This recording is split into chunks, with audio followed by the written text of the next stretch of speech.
fast, sitting here praying that this night's gonna last. You got it all on tap, I'm loving your vibe, always have your back. We like all the same tracks, listen all night in the sheets all black.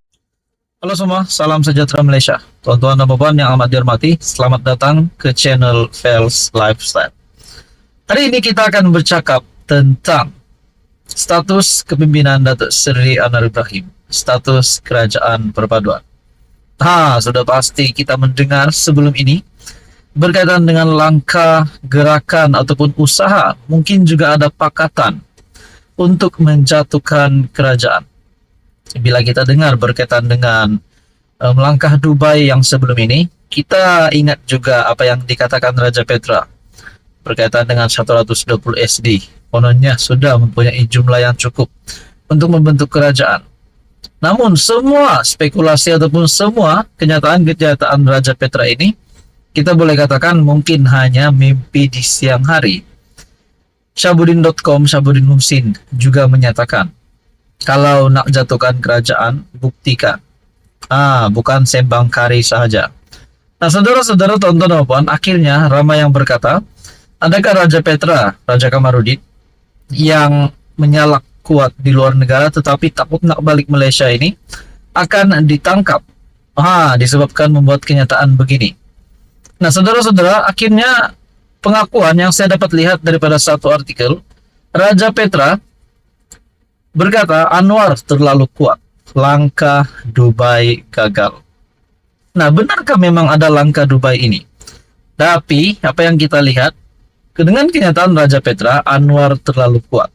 Yang saya ambil artikel daripada babab.net, Kerengga, himpunan berita dan ulasan isu dari pelbagai sumber. Raja Petra, Anwar terlalu kuat, sumber daripada Harapan Daily, penulis blog kontroversi Raja Petra Kamarudin, tampil menegaskan bahwa kerajaan perpaduan diterajui Datuk Seri Anwar Ibrahim terlalu kuat untuk dijatuhkan. Ini pasti satu kemenangan untuk Datuk Seri Anwar Ibrahim. Dan ini perlu disedari oleh kepimpinan pembangkang, termasuk Mahathir, termasuk Muhyiddin Yassin, dan kepimpinan-kepimpinan politik yang mahu menjatuhkan Datuk Seri Anwar Ibrahim. Apa motif utama untuk jatuhkan Datuk Seri Anwar Ibrahim? Bukankah lebih baik kita fokus kepada pentadbiran negara dan fokus khususnya utama untuk rakyat Malaysia? Pada PRU 16 barulah nak jatuhkan Datuk Seri Anwar Ibrahim, nak jatuhkan kerajaan. Disitulah berhempas pulas, berhabis-habisan untuk menjatuhkan kerajaan. Sebab disitulah waktu untuk pengundian lagi pilihan raya umum ke-16. Jadi kalau nak jatuhkan hari ini, apa motif dan apa relevannya? Nah, saudara-saudara, pengakuan daripada Raja Petra ini pasti satu kejadian ataupun satu keputusan yang mengejutkan kepimpinan-kepimpinan pembangkang dan satu berita yang tidak disukai oleh Mahathir dan Muhyiddin Yassin. Disebabkan kita boleh tahu pimpinan kerajaan perpaduan yang dipimpin oleh Datuk Seri Anwar Ibrahim yang memang mempunyai banyak musuh yang mahu Datuk Seri Anwar Ibrahim jatuh, akhirnya hanya gigit jari. Kita boleh katakan pimpinan Datuk Seri Anwar Ibrahim hari ini adalah satu kerajaan yang kuat dengan sokongan parlimen yang cukup. Nah, saudara-saudara, apa komen Anda berkaitan dengan isu ini? Sedangkan Raja Petra sudah berkata, Anwar tidak dalam bahaya. Kedudukan Anwar tidak terancam, pembangkang lemah dan tidak ada sokongan. Jadi habislah Muhyiddin, habislah Perikatan Nasional dan Mahathir juga yang kita boleh lihat memang mahu menjatuhkan Datuk Seri Anwar Ibrahim. Apapun, semua ini kita nantikan pada PRU 16. Adakah Datuk Seri Anwar Ibrahim boleh dijatuhkan ataupun Datuk Seri Anwar Ibrahim akan kekal sebagai Perdana Menteri, kekal memimpin kerajaan. Saudara-saudara, tonton dan puan, apa komen Anda? Sekian saja, teruskan bersama di dalam channel ini. Hai, hello, salam sejahtera Malaysia. Selamat datang ke channel Fels Lifestyle. Info padu, info hangat disediakan di dalam channel ini. Tuan-tuan dan puan yang amat dihormati semua, sudah pasti siapapun juga yang melakukan kesalahan, yang terlibat kesalahan, salah laku jenayah, apalagi yang melibatkan rasuah, perlu dikenakan tindakan undang-undang. Sebelum dikenakan tindakan undang-undang, kena siasat dulu.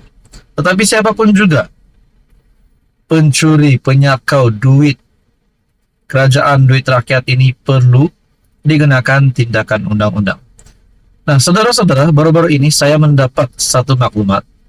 Saya tidak pasti ia benar ataupun tidak, tapi kalau kita pikir secara rasionalnya, secara rasional, kalau yang bersalah itu, siapapun juga yang bersalah perlu dikenakan tindakan undang-undang.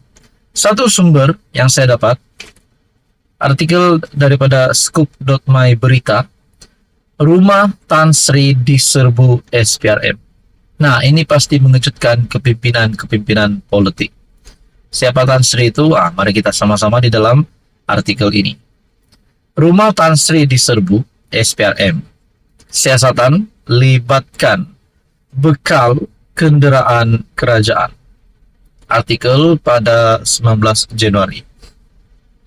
Suruhanjaya Pencegahan Rasuah Malaysia menyerbu kediaman seorang ahli perniagaan bergelar Tan Sri pagi tadi bagi siasatan berhubung dakwaan rasuah perolehan membekal dan mengurus fleet kenderaan kerajaan Malaysia. Sumber memberitahu Scoop ia merupakan kesinambungan kepada siasatan SPRM sejak Julai tahun lalu.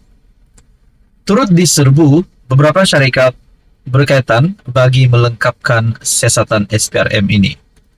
Pada 2020, Ketua Setiausaha Perbendaharaan ketika itu, Tan Sri Ahmad Badri Muhammad Zahid, memaklumkan sejak 30 Oktober 1993, konsesi fleet kenderaan Kerajaan Malaysia telah diuruskan sebuah syarikat sendirian berhad milik Tan Sri tersebut melalui perjanjian konsesi antara Kerajaan Malaysia dan syarikat berkenaan.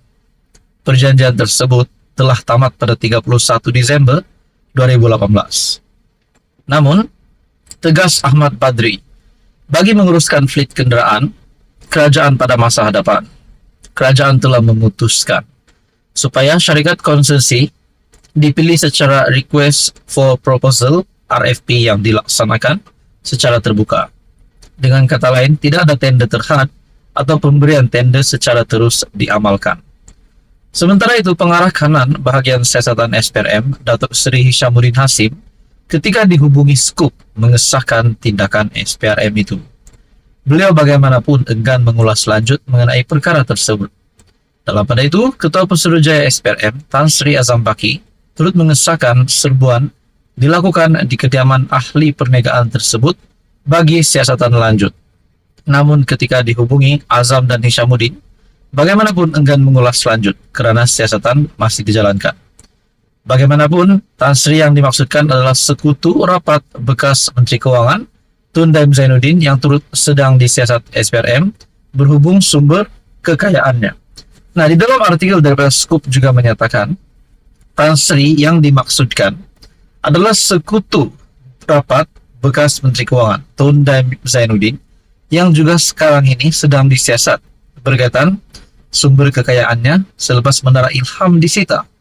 Nah, saudara-saudara, adakah Tan Sri yang diserbu ini, rumah Tan Sri yang diserbu SPRM ini yang dikatakan adalah sekutu rapat bekas Menteri Keuangan Tun Daim Zainuddin ini adalah Tan Sri yang kita kenal, yang memang menjadi Tan Sri yang terkenal di Malaysia.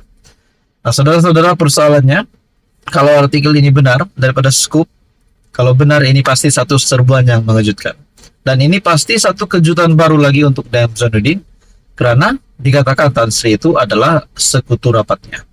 Jadi saudara-saudara, tuan-tuan dan puan, apa komen Anda? Kita menantikan siapa identiti Tan Sri ini. Siapakah identiti rakan sekutu Daim Zainuddin ini? Kalau kita lacak Mahathir pun, Mahathir bukanlah Tan Sri, beliau adalah Tun Dr. Mahathir. Tapi saudara-saudara, apa komen Anda? Anda boleh komen di bawah. Sekian saja, teruskan bersama di dalam channel ini.